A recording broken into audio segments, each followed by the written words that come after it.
সহিহ বুখারীর বর্ণনা 1036 নম্বর হাদিস। قال رسول الله صلى الله عليه وسلم, নবীজি বলেন, লা তাকুমুস সাআ, কিয়ামত হবে না হাত্তা ইউকবাজাল ইলম, ইলম উঠিয়ে না নেওয়ার আগ পর্যন্ত কিয়ামত হবে না। কিয়ামতের আগে ইলম উঠিয়ে নেওয়া হবে।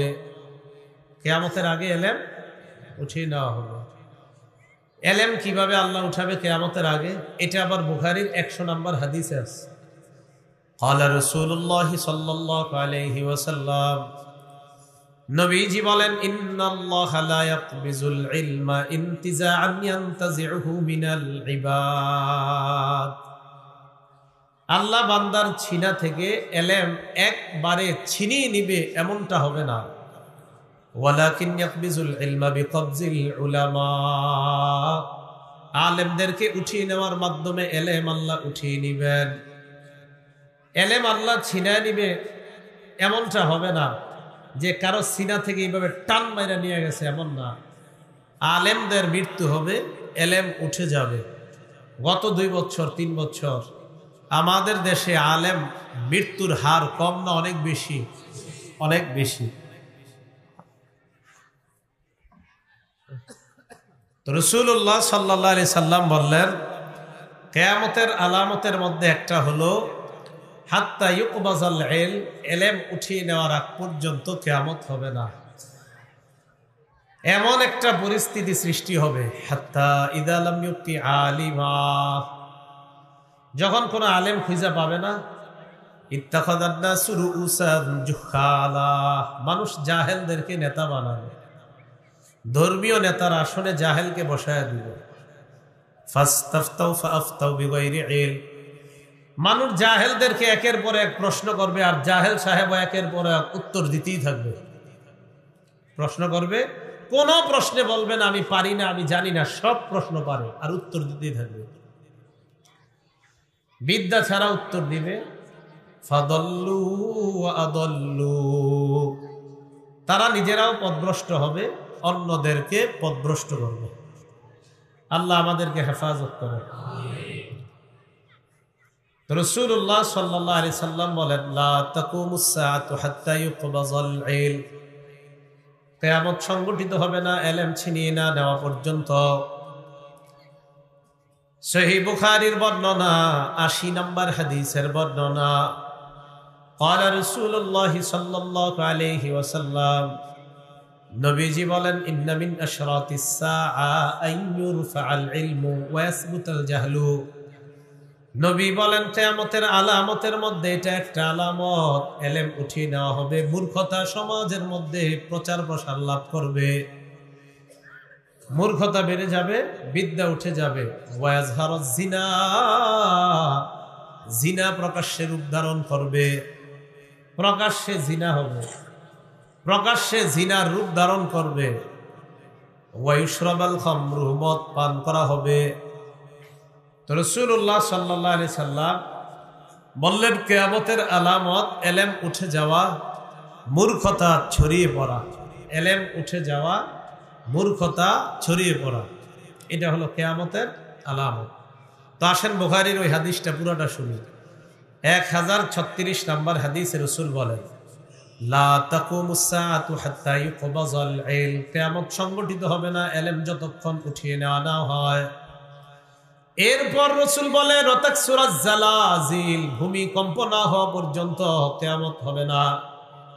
ভূমিকম্প বেড়ে যাবে, একের পর এক ভূমিকম্প হবে, এই ভূমিকম্প না হওয়া পর্যন্ত কিয়ামত হবে না। একের পর এক ভূমিকম্প হবে, দেশে দেশে ভূমিকম্প হবে, এই ভূমিকম্প না হওয়া পর্যন্ত কিয়ামত সংগঠিত হবে না। তাহলে ইলম উঠে যাওয়া, ভূমিকম্প বেড়ে যাওয়া, এটা কিয়ামতের আলামত। এটা কি কিয়ামতের আলামত? ভূমিকম্প বেড়ে যাওয়া। এরপরে রাসূল বলেন, ওয়াতাকসুরাল ফিতান, ফিতনা বেড়ে যাবে। কি বেড়ে যাবে? ফিতনা। এখানে থামেন, ফিতনা বাড়বে। এই পৃথিবীতে সবচেয়ে পুরুষদের জন্য ক্ষতিকারক যে ফিতনা, এই ফিতনা হলো নারীর ফিতনা। বলেন, কার ফিতনা? একজন পুরুষের জন্য সবচেয়ে ক্ষতিকারক যে ফিতনাটা, এই ফিতনার নাম হলো নারীর ফিতনা। সহিহ বুখারীর 5096 নম্বর হাদিসের বর্ণনা। قال رسول الله صلى الله عليه وسلم, নবীজি বলেন, মা তারাকতু বাদি ফিতনাতান আদাররু আলা রিজালি মিনান নিসা। নবীজি বলেন, আমি দুনিয়া থেকে বিদায় নেওয়ার পর পুরুষের জন্য সবচাইতে ক্ষতিকারক নারী যারা, এই নারীদের চাইতে ক্ষতিকারক আর কোনো কিছু আমি রেখে যাই নাই। নবীজি বলেন, পুরুষের জন্য সবচাইতে ক্ষতিকারক হলো নারী সম্প্রদায়। আমার ইন্তেকালের পর পুরুষের জন্য সবচাইতে ক্ষতিকারক নারী সম্প্রদায়। এই নারীর চাইতে অধিক ক্ষতিকর কোনো ফিতনা আমি পুরুষের জন্য রেখে যাই নাই। পুরুষের জন্য কি করে যাই নাই? রেখে যাই নাই নারীর চেয়ে ভয়ঙ্কর ফিতনা।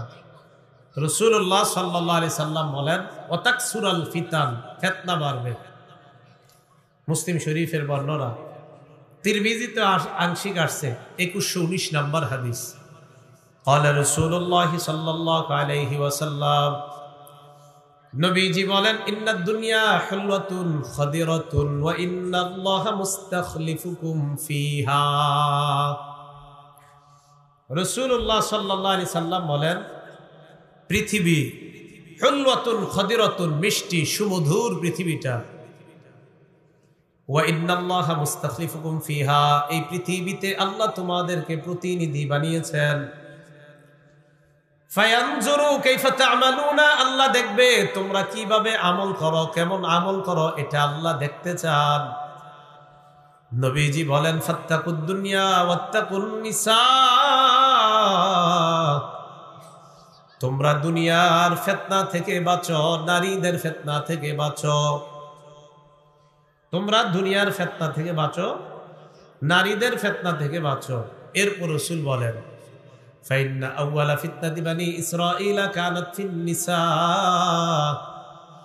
বনি ইসরাইলের মাঝে সর্বপ্রথম ফিতনা ছিল নারী সম্প্রদায়ের ফিতনা। বনি ইসরাইলের মাঝে সর্বপ্রথম যে ফিতনাটা ছিল, এটা ছিল নারীদের ফিতনা। রাসূলুল্লাহ সাল্লাল্লাহু আলাইহি সাল্লাম বললেন, এই পৃথিবীটা মধুর, এই পৃথিবীটা সুমিষ্টি, আল্লাহ তোমাদেরকে প্রতিনিধি বানিয়েছেন। তোমরা দুনিয়ার ফিতনাকে ভয় করো, নারীদের ফিতনা ভয় করো। বনি ইসরাইলের সর্বপ্রথম যে ফিতনাটা হয়েছে, এটা হলো নারীদের ফিতনা। আল্লাহ আমাদেরকে এই অবস্থায় যে কোনো ধরনের ফিতনা থেকে আল্লাহ আমাদেরকে হেফাজত করে। আবু দাউদ শরীফের বর্ণনা, 4259 নম্বর হাদিস, মুসলিম শরীফের লম্বা হাদিস, আবু দাউদও আংশিক আসছে হাদিসটা। এই হাদিসের মধ্যে রাসূলুল্লাহ সাল্লাল্লাহু আলাইহি সাল্লাম বলেন, قال رسول الله صلى الله عليه وسلم, নবীজি বলেন, সাতাকুনু ফিতানুন, তোমাদের মাঝে একের পর এক ফিতনা আসতেই থাকবে, একের পর এক ফিতনা আসতেই থাকবে। নবী বলেন, আল কাঈদু ফিহা খায়রুম মিনাল কাঈম, ওই ফিতনার জামানায় যারা বসে থাকবে, যারা দাঁড়িয়ে আছে তাদের চাইতে উত্তম। ফিতনার জামানায় যারা বসে থাকবে তারা তাদের চাইতে উত্তম যারা দাঁড়িয়ে আছে। ওয়াল কাঈমু ফিহা খায়রুম মিনাল মাশি, যারা দাঁড়িয়ে আছে তারা তাদের চাইতে উত্তম যারা হাঁটতেছে। ওয়াল মাশি খায়রুম ফিহা মিনাস সাঈ, যারা হাঁটতেছে তারা তাদের চাইতে উত্তম যারা দৌড়ায়। রাসূলুল্লাহ সাল্লাল্লাহু আলাইহি সাল্লাম বলেন, অনেকগুলা ফিতনা আসবে তোমাদের কাছে, ওই ফিতনার জামানায় যারা বসে আছে তারা তাদের চাইতে উত্তম যারা দাঁড়িয়ে আছে, যারা দাঁড়িয়ে আছে তারা তাদের চাইতে উত্তম যারা হাঁটতেছে, যারা হাঁটতেছে তারা তাদের চাইতে উত্তম যারা দৌড়াইতেছে। রাসূলুল্লাহ সাল্লাল্লাহু আলাইহি সাল্লাম বুঝাইতে চাইলেন, ফিতনার জামানায় যার গতি যত কম হবে সে তত নিরাপদ, তার মানে গতি যত বাড়বে ফিতনার দিকে সে তত আগাইতে থাকবে। এটা বুঝাইলেন যে ফিতনার দিকে বেশি না যাওয়া। আল্লাহ আমাদেরকে হেফাজত করে।